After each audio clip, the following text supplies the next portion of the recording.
from the Spoonbenders Cafe here.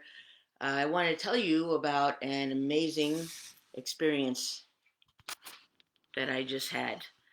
Um, Things going on my computer here. All right, I don't need any tips right now. Thank you very much. Um, anyway, I was already having a pretty amazing day of serendipity, like people calling me that I was going to call and I didn't get to call them, but then they called me first. That was like personal calls and like government agency calls. I mean, just all kinds of things like that. And I drove my partner to a dental appointment and then had some time to spend. And turned out the car audio place I'd been wanting to go to for the last 2 months to see about getting new speakers was like 2 blocks away from there. And the cat is scratching at the door, so be right back. Gotta let the cat in. Holy cow, cat, come on. Okay, that maybe not so serendipitous. Anyway, so went thrift shopping. Got to do a lot of things because it was a long appointment. And then I picked up my partner Lynn and told her about something that I had seen in one of the shops that I was in. She wanted to see it, so we went back.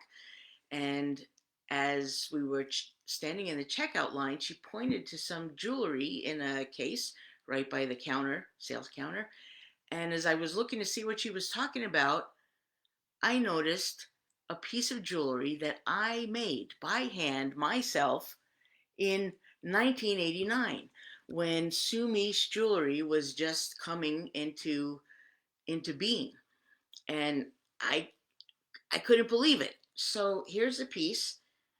We used to have a line of what we called people pins, and this was the very first one that I made.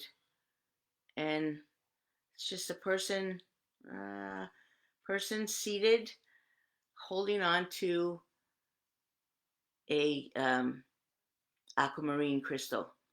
It's made out of sterling silver, made out of sheets of metal, and I soldered like the little pant cuffs on and the little hair do on top.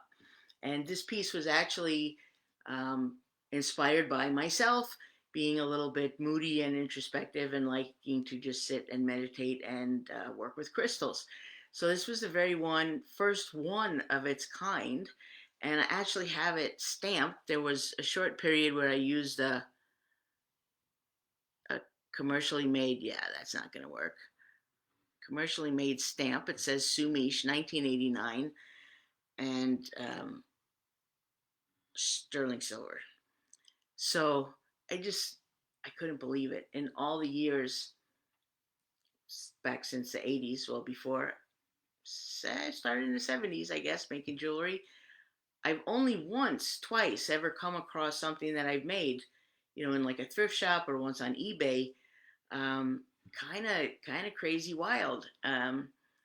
So, and not just a piece, right? But a piece that I made inspired by myself in introspective times. So, you may or may not know by now that my mom passed away just a week ago. And the very first person that I made jewelry for when I was learning in high school was my mother. And it was a ballet dancer and kind of a leaping pose, something I took from uh, a promo poster from the Joffrey Ballet. Um, anyway, so that was like my very first people. It wasn't a pin, it was a necklace.